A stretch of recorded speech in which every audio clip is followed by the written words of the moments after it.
bonjour et bienvenue à tous, aux participants qui ont contribué au numéro, ainsi que aux personnes qui viennent écouter les discussions sur ce numéro-là. Alors, le numéro qui s'appelle le volume 18, numéro 2 de Revue Gouvernance Governance Review, qui vient de paraître et qui porte sur la gouvernance du renouveau minier en Europe face aux contestations. Un numéro dirigé par Sylvain Lebert et Sébastien Chailleux et qui rassemble une série d'articles, 6 articles incluant l'introduction sur ce sujet intéressant en fait parce qu'il rejoint à la fois la question minière mais aussi toute la question de l'opposition à certaines décisions publiques. Alors, sans plus tarder, je vous explique un petit peu comment ça va se passer. Sylvain et Sébastien vont présenter les articles une quinzaine de minutes environ, suivi d'Aurélien Ress qui agit en tant que grand témoin pour une 20-25 minutes pour ensuite laisser la place aux contributeurs et contributrices et aux questions des participants à l'extérieur de la présentation. Vous pouvez réagir ou poser vos questions. Il n'y a pas je veux dire, l'assistance n'est pas énorme, alors on pourra vous donner la parole ou sinon poser vos questions dans le menu questions-réponses, le Q&A. Qui apparaît là, au bas de l'écran Zoom. Alors, sans plus tarder, je ne sais pas si c'est Sébastien ou Sylvain qui commence la présentation, mais la parole est à vous. Je vais partager mon écran.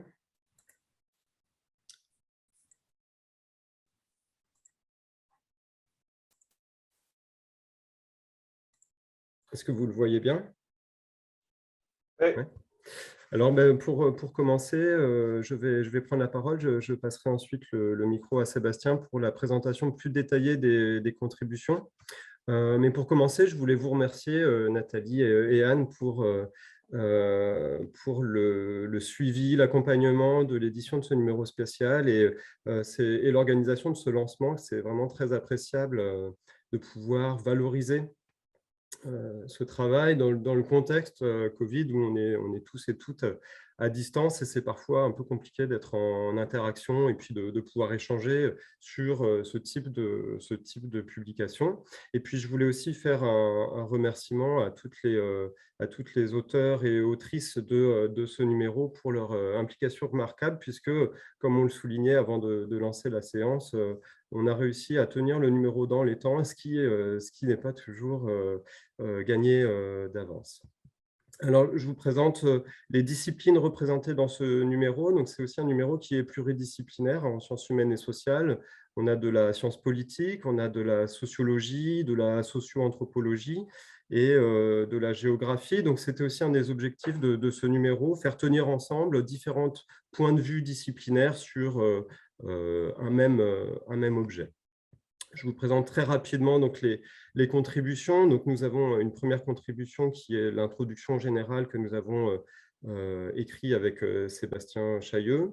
La deuxième, le premier article en fait, du numéro, donc deuxième contribution, est écrit par Doris Buhussao, Faire advenir la mine durable en Europe, discours institutionnel et impératif de relance minière de l'Union européenne à l'Andalousie. Le troisième article est écrit par Brice Laurent et Julien Merlin, est intitulé « Investissement, anticipation, planification, la politique temporelle des activités extractives ». Le quatrième par Sébastien Chailleux, la trajectoire du renouveau minier français dans la presse écrite française. Nous avons ensuite un article de Damien Schrijen sur les processus de cadrage et les coalitions contre la prospection minière et l'extraction de sable en Bretagne et plus particulièrement dans le département des Côtes-d'Armor. Et enfin, un article de Pauline Massé sur les instruments du gouvernement de la critique adressés au renouveau minier en France métropolitaine. Quels étaient les objectifs du numéro? Alors, le premier objectif, c'était de rassembler des jeunes chercheuses et chercheurs en sciences humaines et sociales puisque à l'époque, donc quand on lance le numéro le projet numéro en 2019, en fait, 6 des contributrices et contributeurs sur 7 n'étaient pas titulaires. Donc, il y avait vraiment cet objectif, en fait, permettre à des non-titulaires de publier. C'était un des objectifs. Donc, il a été fixé après une section thématique tenue au congrès 2019 de l'Association française de sciences politiques à Bordeaux, comme on en parlait. Ce numéro avait 2 objectifs. Premièrement, l'idée était d'explorer la construction de la politique de relance minière en France et plus largement en Europe, et deuxièmement, d'explorer la structuration des mobilisations et des conflits à son encontre, avec une série de mots-clés comme question de départ: comment s'est structuré le discours de la relance minière, quels étaient les effets de ce discours dans les espaces de débat, dans le forum public, comment et quels sont les acteurs qui le définissent et le propagent, quelles sont leurs stratégies, dans quelles arènes évoluent-ils, comment comprendre la dynamique des controverses dans les différents espaces de débat sur cette stratégie de relance de l'exploration des ressources minérales en France et plus largement en Europe, et puis comment saisir les configurations des formes de mobilisation et les reconfigurations des formes de mobilisation et de critique à l'encontre de ces projets d'exploration et d'exploitation, en particulier dans le cas français.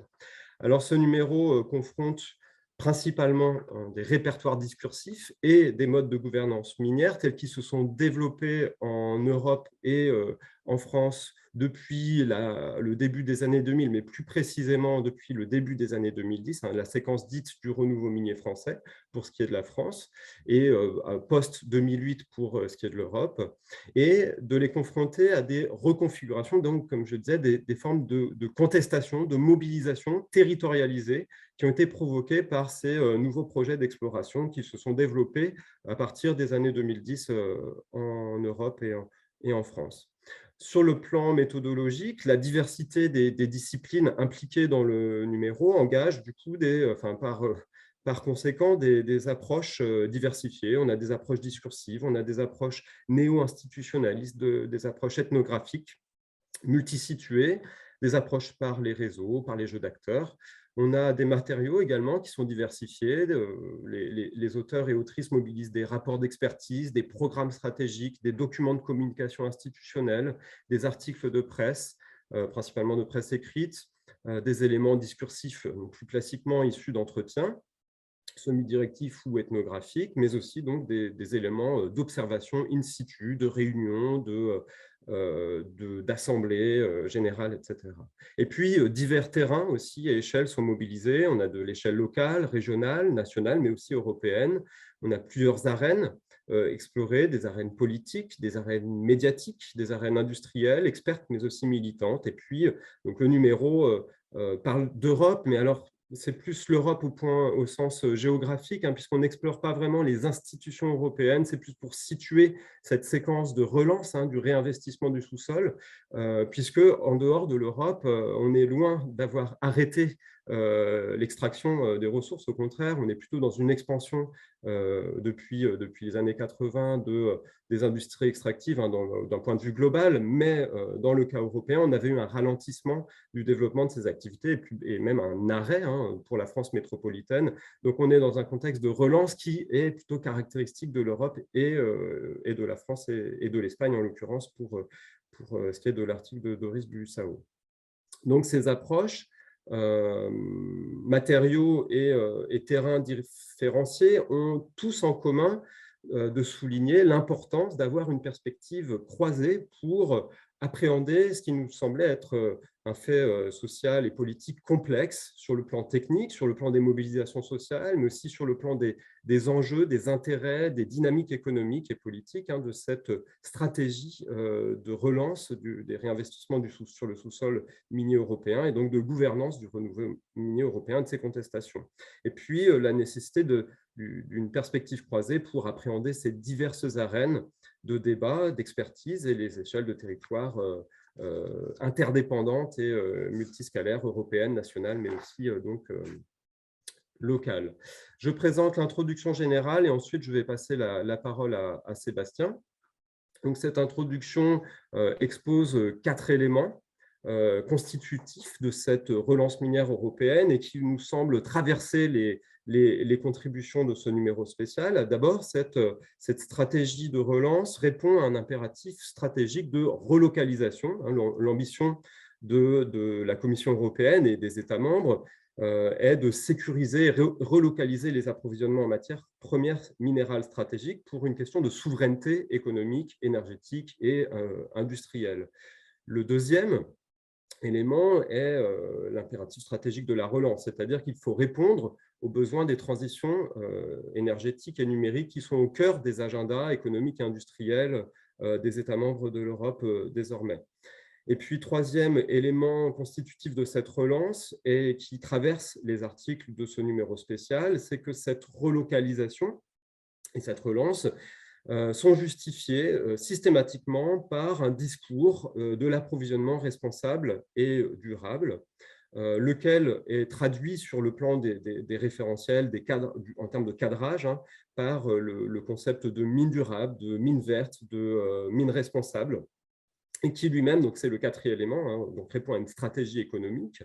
Ce concept de mine durable, cette stratégie de mine responsable passe en fait à l'épreuve politique de sa territorialisation. Et donc c'est le quatrième élément qui traverse les contributions de ce numéro spécial, c'est que ces stratégies de relocalisation et de mine durable nous semblent avoir été tenues en échec justement dans ce passage à l'épreuve politique de sa territorialisation face aux multiples mobilisations territoriales.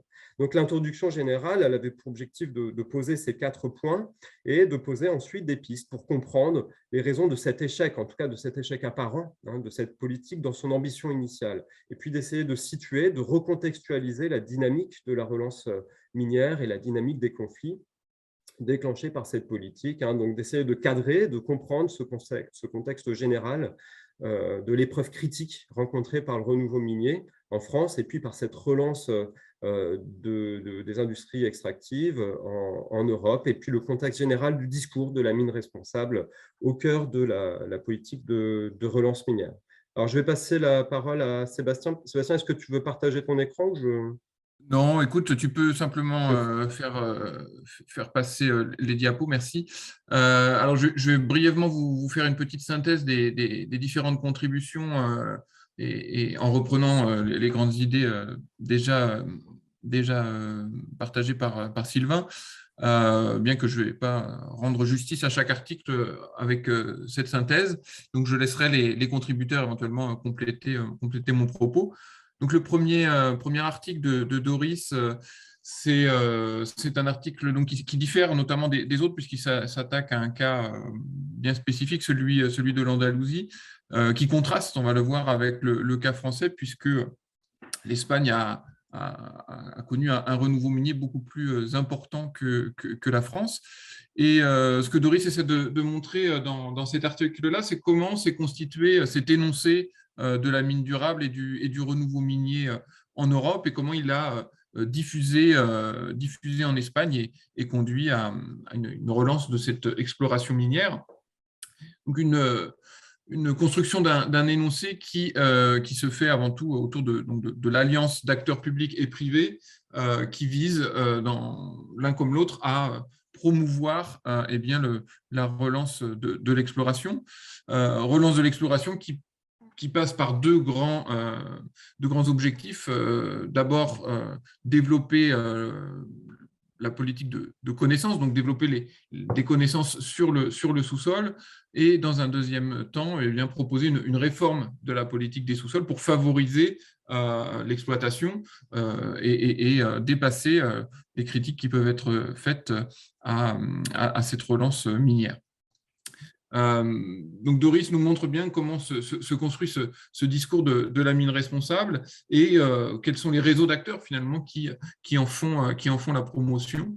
Elle met bien aussi en avant les différents éléments de ce discours de la mine responsable et comment il tente de subvertir les critiques qui pouvaient être faites aux activités minières passées.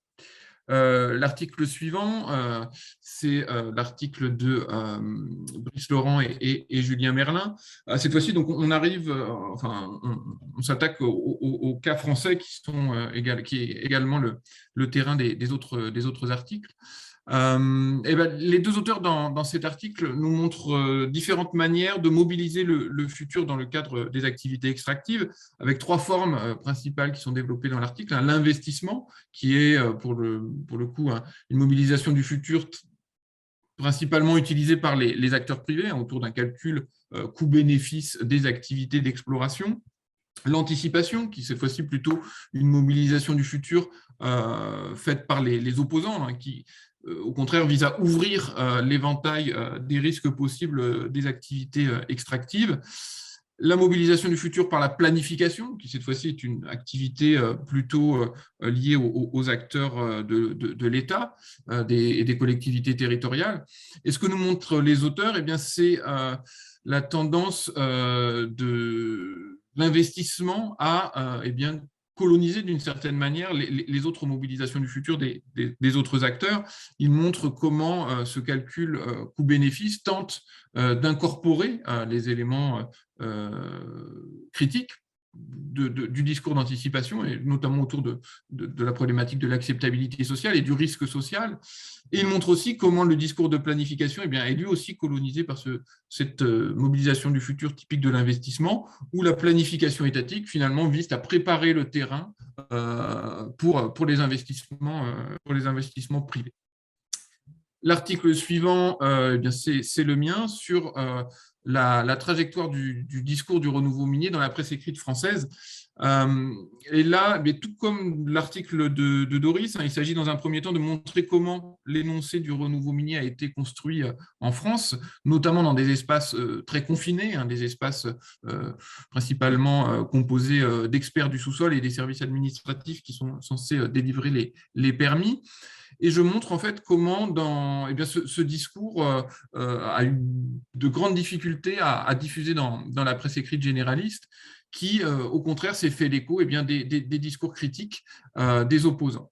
Et ce qu'on peut retenir de cet article, c'est tout d'abord une inadéquation du discours spéculatif des sociétés d'exploration en France, où on a il y a deux discours autour de cet énoncé de la relance minière en France, un discours assez technocratique et à la fois libéral, qui est celui de ces espaces confinés, où on veut relancer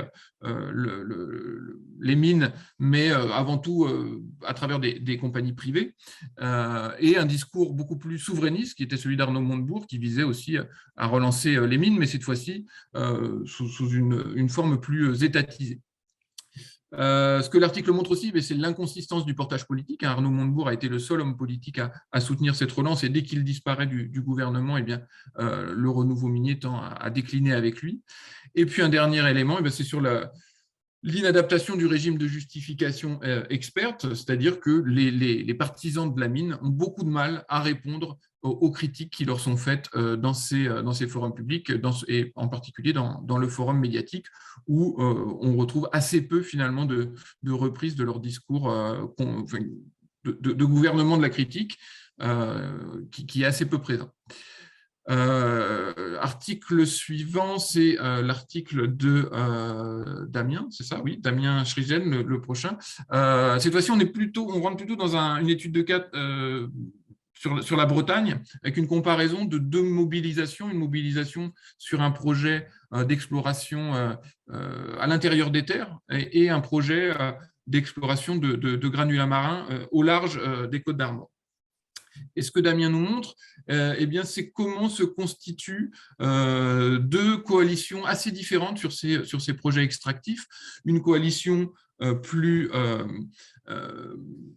souple dans le cas du permis qui est sur l'intérieur des terres, et une coalition beaucoup plus organisée, beaucoup plus structurée concernant le permis maritime. Et Damien l'explique en fonction du poids des héritages locaux qui va avoir tendance à structurer la forme prise par les coalitions.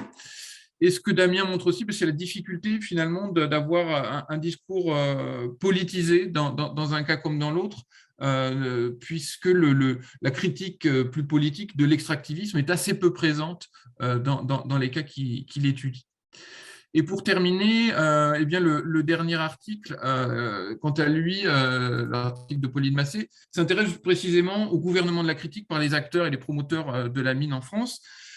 Pauline s'intéresse à 3 instruments en particulier de gouvernement de la critique: un instrument participatif par la concertation, le débat public, l'instrument sociométrique qui vise à caractériser plus finement les territoires dans lesquels sont censés s'implanter les permis miniers, et puis l'instrument communicationnel.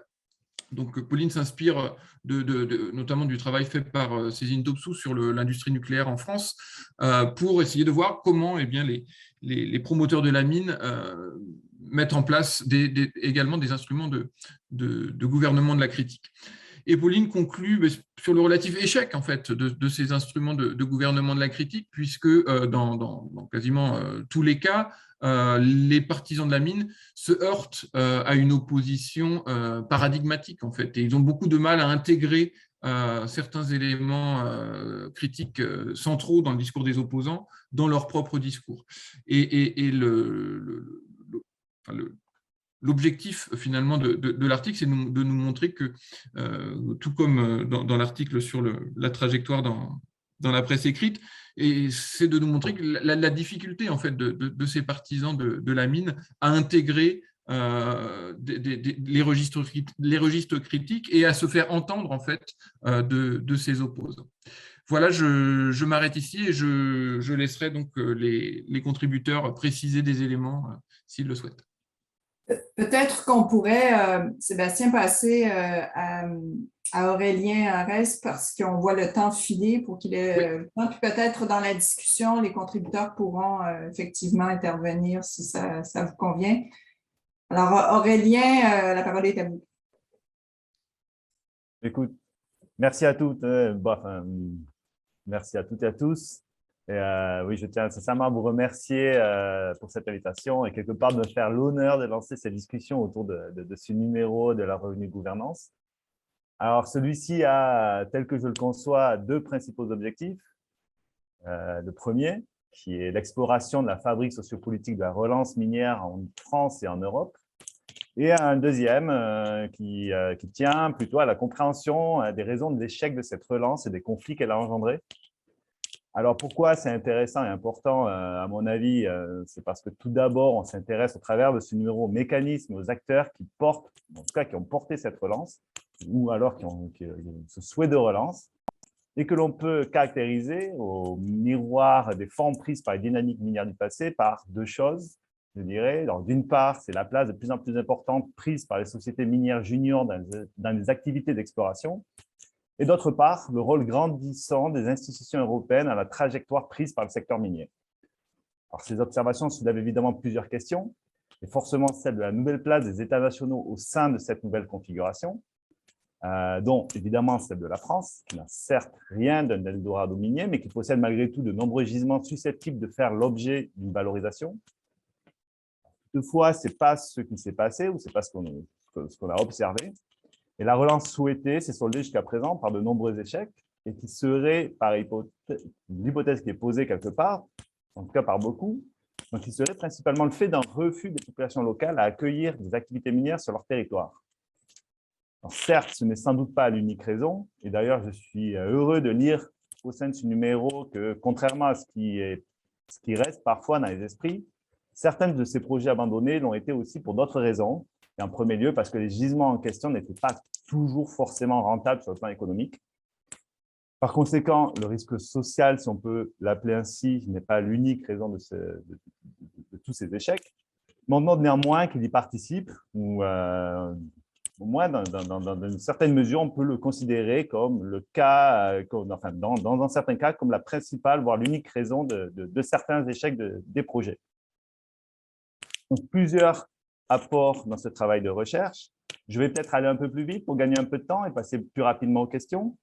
À mon sens, le principal résultat, alors ce n'est pas vraiment un résultat, mais c'est plutôt une impression générale de ce travail.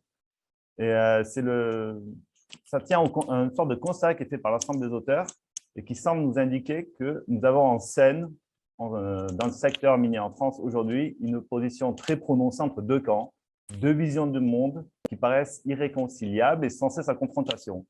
Donc, on a d'un côté, ça semble un peu caricatural, mais je pense que ça structure quand même beaucoup de choses. Donc, d'un côté, ce qu'on appellera peut-être les promines, qui sont représentés en premier lieu par les entreprises, mais aussi l'État.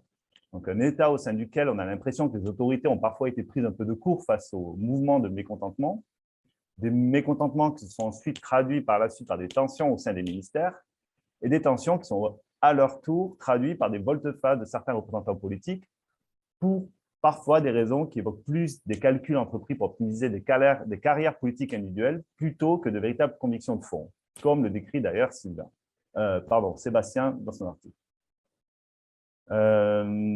Le travail aussi de Pauline nous montre l'importance des réseaux d'acteurs et en tout cas dans la mise en place, on pourrait dire peut-être des caps de la politique minière en France, en tout cas ceux qui ont été définis au cours de la décennie passée, et des acteurs qui formeraient d'une certaine forme une sorte de corps des mines. D'un côté, on a les pro-mines et face à eux, on a, on va dire, l'autre camp, ceux des opposants, qui sont principalement constitués de populations locales, une partie d'entre elles, des maires des communes qui sont potentiellement concernés par tous ces projets, les associations et collectifs, souvent de tendances pro-environnementalistes, comme on peut l'observer tout particulièrement au travers des travaux qui sont conduits par Sébastien, mais aussi par celui qui est conduit par Damien. Alors, ces derniers, ces opposants ont bien évidemment et sans surprise aucune confiance dans les opérateurs miniers, mais on note aussi une perte de confiance significative envers l'État et ses institutions, comme en témoigne par exemple le cas mis en avant par Pauline avec la mairie concernée par le PER de la Fabrique d'Alterne qui a souhaité que soit menée une contre-expertise par une agence privée et non pas publique. Donc, le résultat de cette opposition se traduit parfois par des conflits, mais aussi et surtout par une guerre des mots. Donc, il ressort qu'il apparaît désormais incontournable que les entreprises et les États doivent, en tout cas, ils ont pris la pleine mesure de cet enjeu, de la récurrence des oppositions. Et pour tenter de s'en affranchir, au moins en partie, elles emploient des nouvelles stratégies, donc des stratégies qui reposent en premier lieu sur des efforts de communication, dont on voit notamment au travers des travaux de Doris et Pauline, qu'elles recherchent plusieurs objectifs. Alors, tout d'abord, elles essaient d'insister sur l'importance des activités minières. On parle parfois d'impératifs miniers, ou encore en utilisant des mots forts comme stériliser pour caractériser, par exemple, des programmes de développement qui renonceraient à l'extraction. Mais à mon sens, le plus original ou le plus disruptif, c'est qu'on assiste à une certaine forme d'écologisation des narrations des entreprises qui, par ce biais, cherchent quelque part à s'inscrire un peu dans leur temps et souhaitent présenter le secteur minier comme celui d'une industrie qui serait verte et responsable. Et cela, évidemment, dans l'objectif d'anticiper les éventuelles critiques qui pourraient lui être formulées. Bon, enfin, juste un petit mot, parce qu'il est impossible de ne pas aborder le thème des promesses, donc des promesses technologiques, géologiques, économiques ou environnementales. Ces promesses qui sont faites à la fois aux investisseurs et aux acteurs du territoire, qui sous-tendent évidemment des stratégies de prédiction et d'anticipation spéculative, comme cela est mis en lumière par les travaux de Doris, Brice, Julien et Sébastien. On devine pour quelles raisons ces stratégies peuvent parfois être hasardeuses, parce que ces promesses sont souvent portées par des sociétés juniors qui, pour la plupart, vont vendre par la suite leurs projets et qui ne seront pas nécessairement tenus. Ces nouvelles entreprises qui ont acheté les projets ne sont pas tenus de tenir des promesses qu'ils n'auront donc pas faites. Très rapidement, je ne veux pas dire limite, le terme m'embête, mais peut-être plus on va parler des choses qui ont évolué. C'est qu'on va observer d'ores et déjà qu'à peine 2 ans après que l'appel a été lancé, le contexte a déjà changé, parce que d'abord, un nouveau code minier a été adopté, et en soi, il ne constitue plus à ce jour, au moins dans l'immédiat, un enjeu structurant pour d'éventuelles recherches futures. Ensuite, on peut aussi considérer que le concept de mine responsable, qui était utilisé très fréquemment par le passé, ne semble plus aujourd'hui l'être dans les milieux miniers. Alors, il semblerait qu'un nouveau concept ou cap qui soit fixé, qui serait celui de l'intégration territoriale, mais ça reste toutefois à confirmer. Alors, ce qui est intéressant, c'est qu'on voit que les choses évoluent très rapidement, parce qu'en 2-3 ans, il y a toute une gamme de termes qui ont changé. Et enfin, peut-être ce qu'on peut considérer comme la principale limite, mais au regard du titre annoncé, Et c'est qu'on finalement, on y parle quand même très peu d'Europe dans ce numéro et beaucoup de France, mais de ce qui se passe en France. Mais bon, pour travailler sur le sujet, je comprends très rapidement pourquoi. Et cela nous amène sur les pistes de recherche éventuelles à creuser. C'est parce que finalement, il y a très peu de publications, enfin du moins en France, et je ne crois pas qu'en France, même en Europe, où j'ai rencontré très peu de choses qui parlent finalement assez finement des liens, des dépendances, des enjeux, des rapports de force entre les échelons européens et les États. Et cela constitue, à mon sens, quelque chose de majeur qui devrait être développé dans une sorte de futur proche. Alors, je vais rapidement à mes questions à présent. Donc, tout d'abord, une question à Doris, que Sébastien pourra venir compléter aussi. C'est quel est votre avis à cet égard au sujet de ces liens, de ces dépendants, de ces enjeux entre les échelons européens et ceux des États nationaux, ou du moins la France? En substance, je veux dire, est-ce que l'Europe a une réelle volonté d'acquérir de nouvelles compétences afin de piloter cette relance, ou souhaite-t-elle plutôt, à l'inverse, rester, on va dire, plus dans un rôle de coordination, enfin, tant soit peu qu'elle ait vraiment ce rôle de coordination? Une question à Brice, puisque Julien n'est pas là, mais de nouveau, à laquelle Sébastien pourra aussi répondre, c'est à savoir dans quelle mesure et pourquoi le modèle économique des juniors est adapté ou inadapté au contexte français, et surtout, comment vous le voyez évoluer ces prochaines années. Une petite question à Sébastien, parce que je m'interroge aujourd'hui, dans le cadre d'autres projets, sur le rôle de la presse, ou la place de la presse dans ces situations de conflit ou d'opposition. Est-ce qu'on doit la considérer aujourd'hui comme une véritable partie prenante de ces situations, ou alors comme une simple caisse de résonance à ce qui se passe en fait sur les territoires? Toujours en lien avec les mouvements de contestation, une petite question maintenant à Damien. Selon toi, quelle est l'importance des liens avec l'extérieur dans les deux cas d'opposition que tu décris au sein de ton article? Je veux dire par là, dans quelle mesure des acteurs extra-locaux ont pu jouer un rôle dans l'impulsion des dynamiques? Bon, je dis ça sans résultat en tête, mais je trouve que, en effet, on ne s'est pas encore suffisamment intéressé, ou pas assez finement, du moins dans le cas des mines en France, au rôle de ces acteurs extra-locaux, des dynamiques de mouvements de contestataires. Et je sais qu'il y a beaucoup de choses qui se font par ailleurs. Enfin, une dernière question à Pauline, avec des questionnements en lien avec ton approche qui met en avant l'existence et l'importance d'un corps des mines dans les dynamiques minières.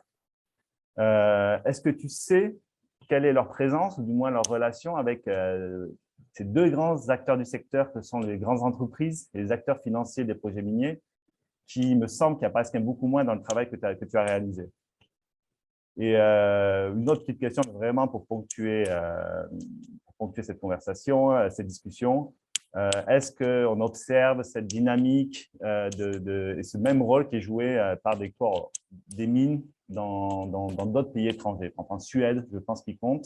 Mais je connais vraiment très mal le sujet. J'étais vraiment intéressé que tu puisses développer ça, si tu as évidemment quelques clés en main. Voilà. Merci Aurélien pour cette lecture transversale fort bien comment dire, bien attachée, comme on dit. Alors, je pense avoir noté l'ordre des questions. C'est peu important de toute façon, mais je crois que c'est Doris, Sébastien, Brice, Damien, Pauline, mais à la personne qui voudrait répondre en premier, c'est bon.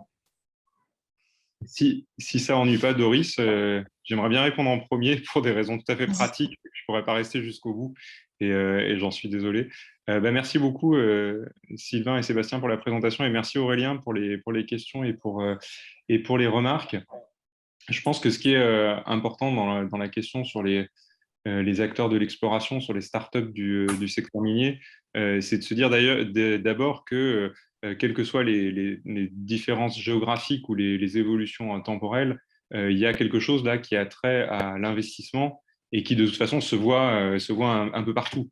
Donc c'est pour ça que la promesse, elle est au cœur du travail de l'exploration, c'est que c'est une activité qui est de toute façon fondée sur la possibilité de convaincre des investisseurs donc d'agir dans un certain horizon de temps et aussi dans un certain horizon géographique, parce que c'est aussi de l'action par portefeuille aussi qui amène à réfléchir d'une certaine façon, à se dire que si on abandonne un projet, on pourra en utiliser un autre. Et donc, c'est plutôt bien en fait d'avoir plein de projets dont on sait qu'un certain nombre vont échouer, etc. Donc, en cela, l'ingénierie de la promesse, c'est pas seulement une affaire du discours, c'est aussi ancré dans le travail quotidien des juniors avec toutes sortes de tensions, évidemment, en termes de ce qu'attendent les populations, les pouvoirs publics, etc.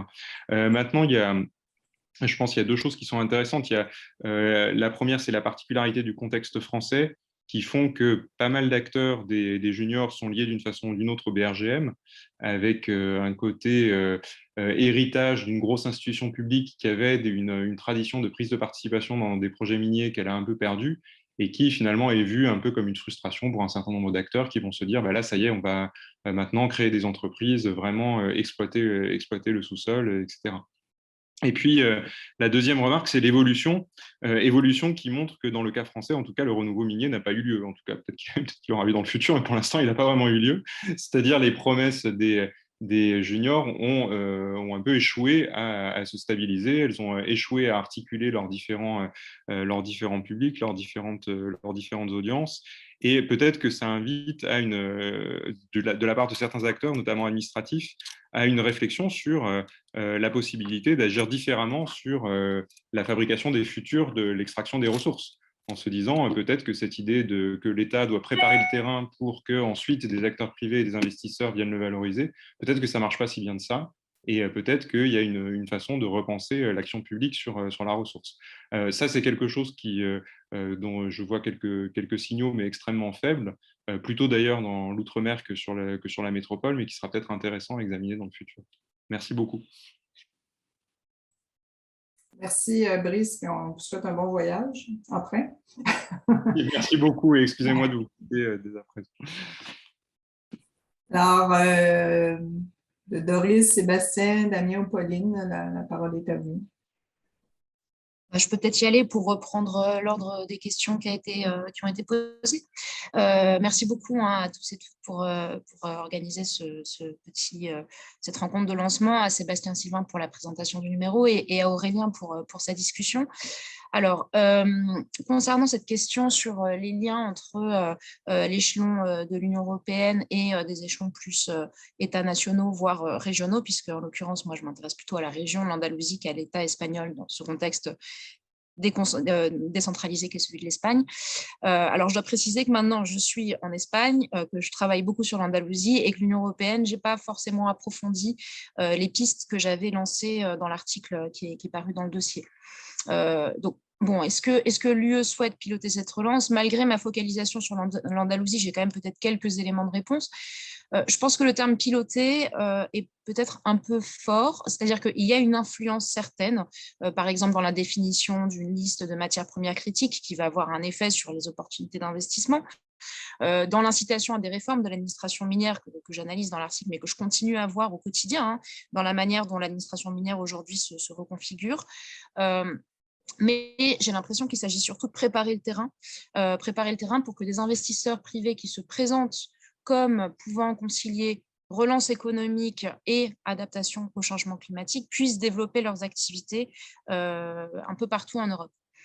Dans le cas de l'Espagne, il y a quand même quelque chose d'important, c'est que la politique énergétique et environnementale espagnole s'est très fortement adaptée au cadre réglementaire européen au moment de l'entrée dans l'Union européenne.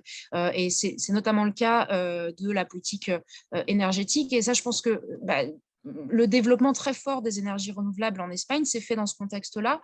Et c'est un élément important aussi pour comprendre à quel point la justification de la mine durable, parce qu'il est vraiment en question de la mine durable en Espagne, fait sens à la lumière du développement de l'éolien et du photovoltaïque.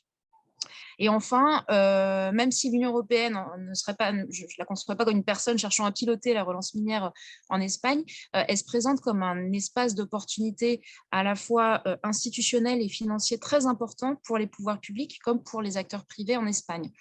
Donc, j'ai pu observer ici la mise en place de réseaux de coopération scientifique, l'incitation, je l'ai déjà dit, à la réforme des politiques minières. Et il y a aussi, au lendemain de la pandémie, tous les fonds européens de relance qui se débloquent et qui sont saisis à la fois par les pouvoirs publics andalous et par les compagnies minières qui construisent des projets d'extension de la chaîne de valeur minière pour se saisir de ces fonds. Je finirai juste sur une petite remarque complémentaire à la présentation que Sébastien a faite de l'article. En l'occurrence, dans le cas espagnol, il ne s'agit pas uniquement d'exploration minière, hein, on est vraiment dans l'exploitation avec des mines qui fonctionnent et qui produisent des centaines de milliers de tonnes de concentré de cuivre, notamment chaque année. Et alors, c'est une précision qui est importante, c'est-à-dire que on est dans un contexte où il y a très peu de contestations par rapport aux autres articles du dossier, et notamment, je pense, parce que ce sont des gisements anciens et connus, dans le cas de l'Andalousie, hein, la différence des gisements qui sont en cours d'exploration au nord de l'Espagne, et dans des bassins miniers historiques où il y a vraiment beaucoup d'attentes concernant l'accès à l'emploi minier pour des populations qui sont précarisées dans des régions marginalisées, périphériques et en fort déclin démographique.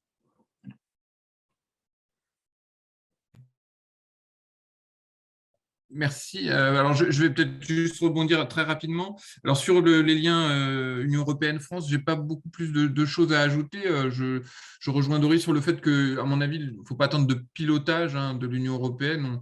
On est quand même dans un mode de fonctionnement très New Public Management où on incite, mais surtout, on ne prend pas parti. Et je rajouterais aussi un autre élément, c'est que les ressources naturelles, notamment les ressources minérales, ça fait partie aussi des éléments de la souveraineté nationale. Et donc, les pays sont très conservateurs sur ce point-là et font volontiers route en solitaire sur ces sujets. Sur la question des juniors, moi, je rajouterais à ce qu'a dit Brice, l'impact négatif en termes de narration, en termes de récit, parce qu'à partir du moment où vous êtes sur un modèle très spéculatif, où vous allez enrichir des actionnaires de petites compagnies start-up minières, vous donnez du grain à moudre à vos opposants qui ont déjà de multiples raisons de s'opposer, et en plus, vous leur montrez que voilà, il y a une logique spéculative derrière et que finalement, l'objectif est avant tout financier. Donc, ça limite encore plus, je pense, la capacité de convaincre. Et peut-être juste dernière remarque d'une question qui est posée dans le chat sur la question des populations autochtones. Alors évidemment, en tout cas dans le cas français, on n'a pas à proprement parler de consentement de population autochtone. Peut-être ça se pose de manière plus marquée en Outre-mer, notamment en Guyane, mais on n'a pas d'article qui traite de l'Outre-mer dans notre numéro spécial.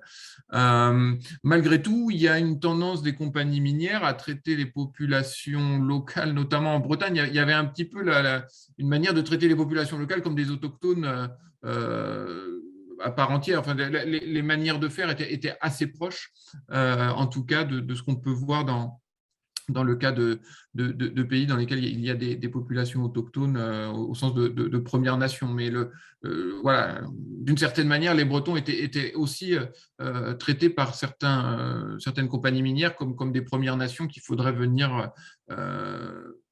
rendre plus rentables, rendre plus productifs. Et je laisse la parole peut-être à Damien sur ce point. Oui, merci. Merci pour ces remarques et pour cette question, Aurélien. Alors, bon, juste pour rebondir sur la question des populations autochtones, alors il y avait quand même vraiment cette idée-là chez les opposants bretons, mais pas seulement d'ailleurs, aussi dans un autre cas donc, que je ne traite pas dans cet article, mais qui a un permis d'exploration minière plutôt dans le sud de la France, où chez les opposants, il y a vraiment cette idée ils viennent comme les explorateurs viennent comme des colons. Donc, c'est quelque chose qui est assez présent dans le discours des opposants. Alors, pour répondre à ta question sur les liens avec l'extérieur, alors il y a deux choses. Il y a d'une part, il y a des associations nationales comme la Ligue pour la protection des oiseaux sur la côte, qui sont des associations nationales, mais qui sont ancrées localement depuis très longtemps, en fait, sur ce territoire-là. Et d'autre part, je pensais à une association comme Systext, donc qui est une association qui réfléchit sur la problématique minière, donc une association plutôt nationale. Alors, Il y a eu des tentatives de lien avec le permis de Locquenvel donc, dans les terres, mais ça l'a pas fait clairement. Il y a eu un conflit en fait entre une partie des opposants locaux et l'association. Ce qui n'est pas le cas, par contre, dans cet autre cas là, dont je parlais, dans le sud de la France, où là, l'association Systex a plus un travail vraiment d'accompagnement de la municipalité qui est concerné par le projet d'exploration et d'accompagnement aussi des opposants. Donc voilà, là, on était vraiment plutôt sur une opposition qui était très locale. Et d'ailleurs, ça explique peut-être la raison pour laquelle finalement les opposants n'utilisent jamais le terme extractivisme, comme le soulignait Sébastien au début. Alors, ce n'est pas vraiment qu'ils ne portent pas de discours politique. Ça va être plutôt dans les terres, par exemple, un discours plutôt globalement critique du capitalisme. Mais par contre, effectivement, le terme extractivisme n'est jamais utilisé. Peut-être que c'est parce qu'il y a peu de liens avec des associations extérieures. Voilà, merci.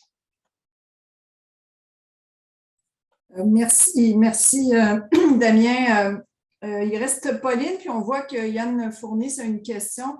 Juste avant que Pauline intervienne, Andrew, est-ce qu'on peut donner la parole aux participants extérieurs? Ce serait peut-être plus simple pour poser la question.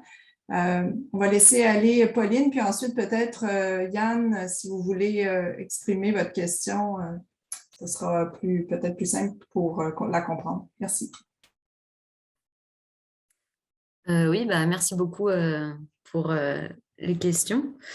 Du coup, sur la relation entre le corps des mines et les entreprises privées, plus qu'elle existe, je dirais même qu'elle est structurante. En fait, j'ai appelé tous les gens qui portaient et soutenaient le renouveau minier en France l'élite minière, justement pour qualifier ce groupe d'individus et les relations qu'il y a entre le public et le privé. Et ces relations, elles existent, elles se font par deux biais, on va dire, par le biais des trajectoires individuelles des personnes en question, mais enchevêtrées aussi au fait qu'elles se retrouvent dans certaines structures, soit étatiques, soit plutôt privées. Pour ce qui est des trajectoires individuelles, on a par exemple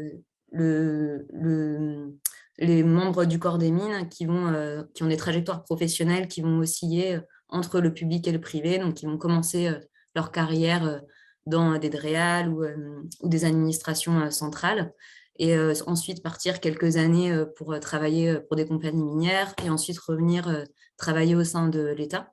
Donc ça fait que déjà, il y a des liens qui se créent par ce biais-là. Ça, c'est connu pour le corps des mines, mais c'est aussi le cas pour les gens du BRGM, qui est un cas beaucoup moins connu. Donc le BRGM, ce n'est pas tout à fait public, c'est semi-public, semi-privé, c'est un EPIC.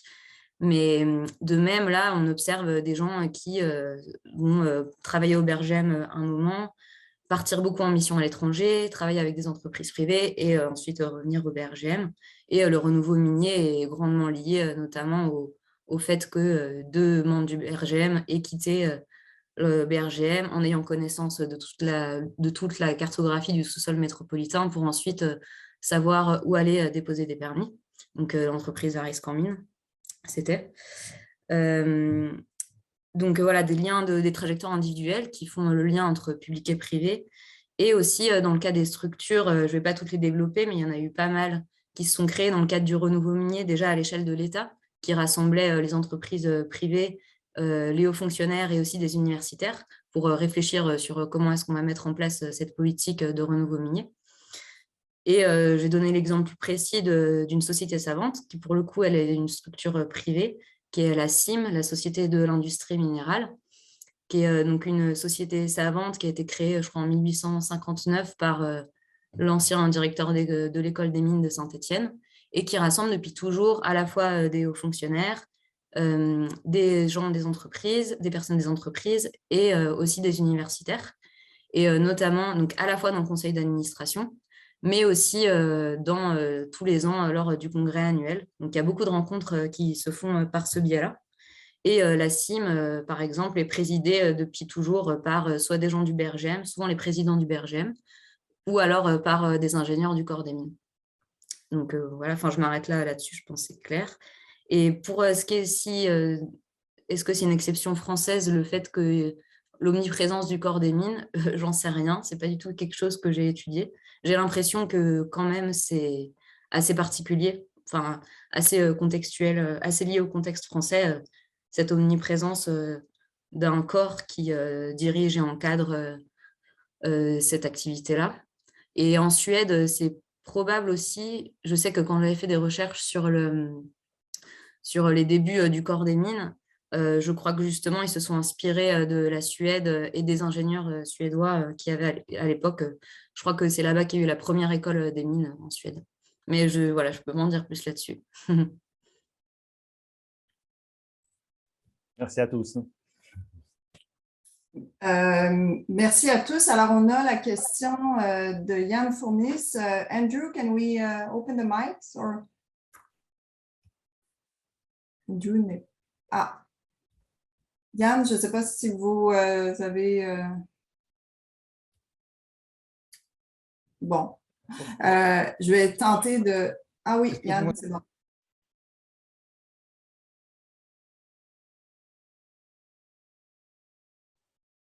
Donc, des articles très, très intéressants. Moi, en fait, j'aurais juste une question un petit peu basique, mais que je me pose aussi beaucoup, puis qui me paraît intéressante d'être examinée ici. Là.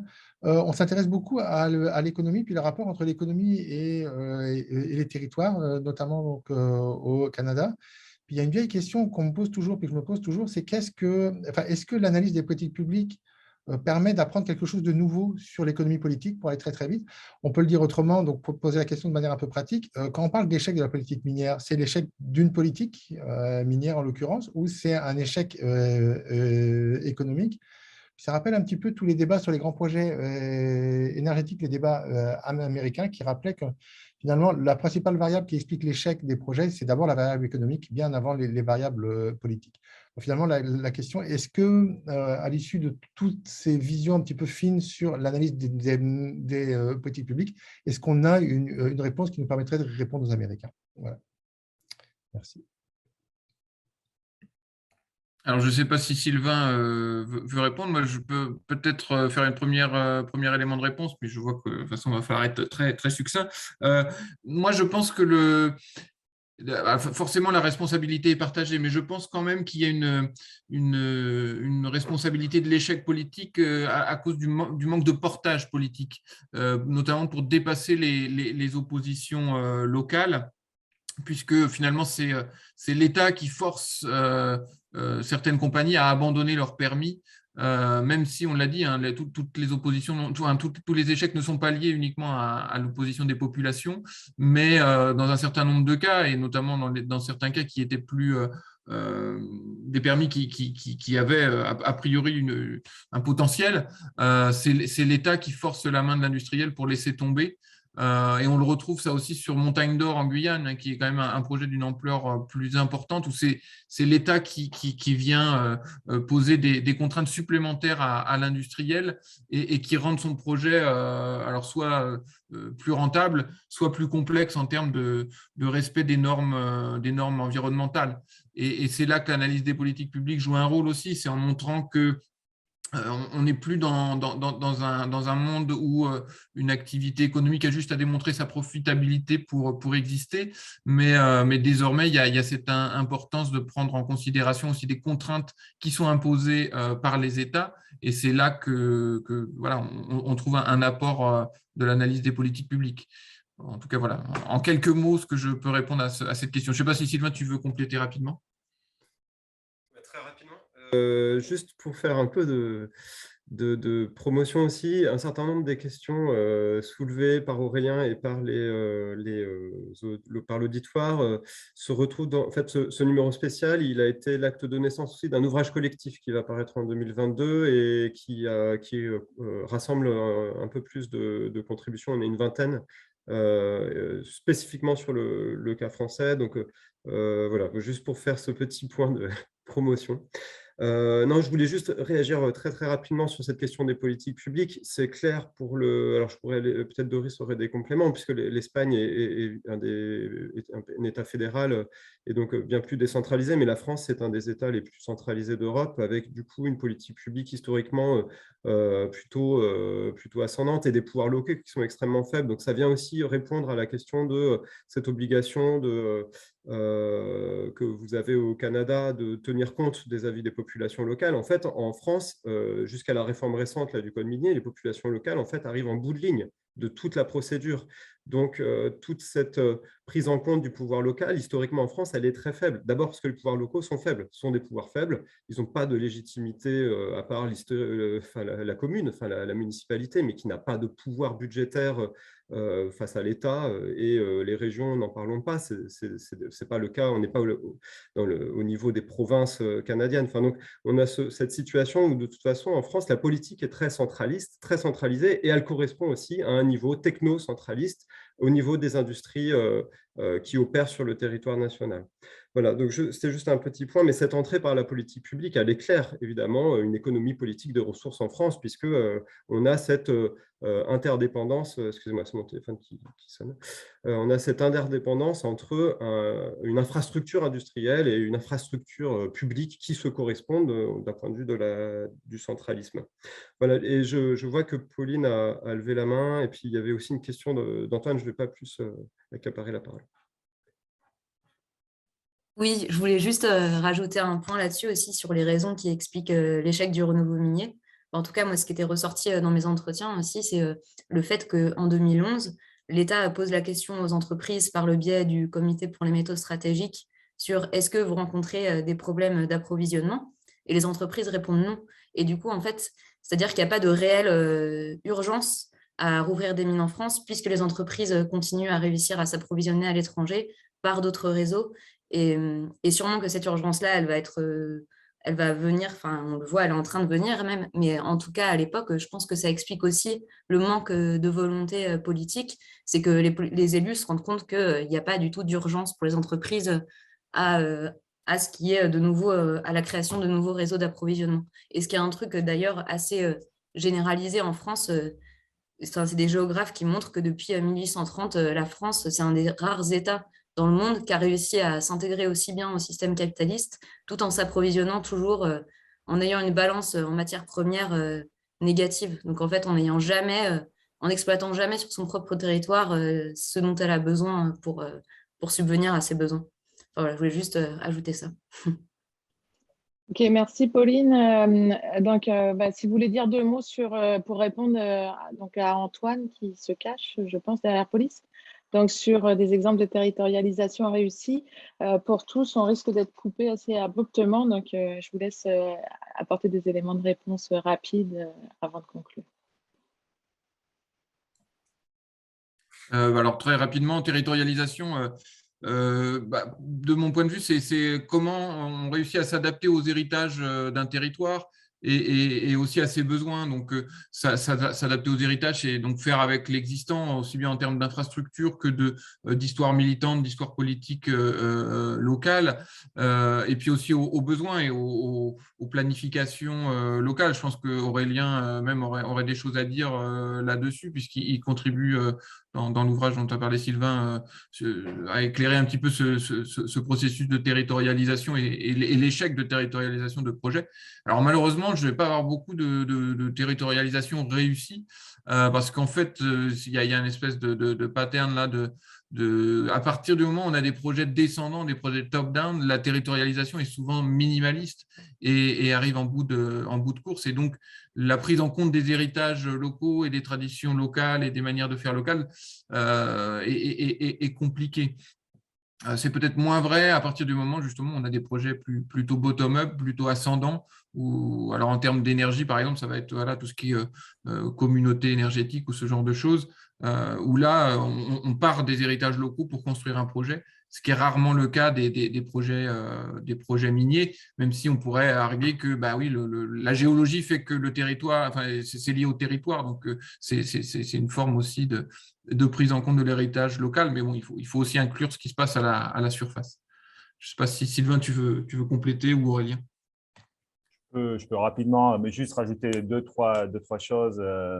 Enfin, en tout cas, en tant que géographe, moi, si devenir géographe économique, ce sera cette notion d'ancrage dans le territoire, plus de territorialisation. Et ça sera peut-être surtout l'approche économique. Ça veut dire qu'on a déjà que ça se manifeste par une non-opposition localement. C'est déjà un premier signe. Ça ne veut pas dire tout, mais c'est déjà quelque chose. Il y a aussi, autant que possible, réussir à transformer la ressource localement et ne pas avoir des territoires qui se présentent comme un puits où on va extraire des ressources, mais vraiment qu'il y ait une greffe des territoires dans la filière de valorisation de la ressource.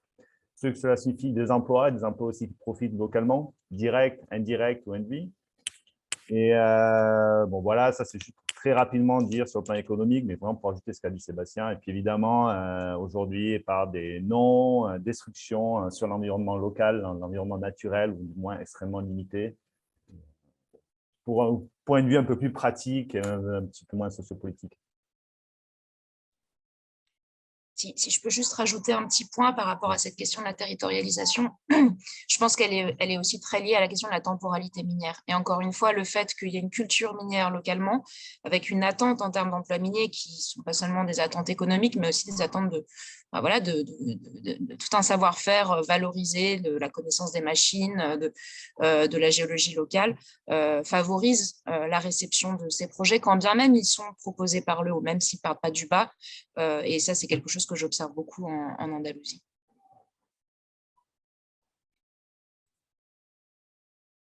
Alors, Anne? OK, alors clairement, ça nous prendrait plutôt 1h30 qu'1 heure pour faire un lancement. En tout cas, on vous remercie beaucoup d'avoir pris le temps de faire une petite activité à la fois sociale et virtuelle pour lancer le numéro. Nathalie et moi pensons qu'on ne célèbre jamais assez les productions, les livrables dans la terminologie du gouvernement fédéral. On travaille fort tous pour produire des textes et ensuite ils ont leur vie, mais entre les deux, il est bon de souligner le travail. Je pense que ça permet aussi quelques échanges ici transatlantiques, ce qui n'est jamais inutile.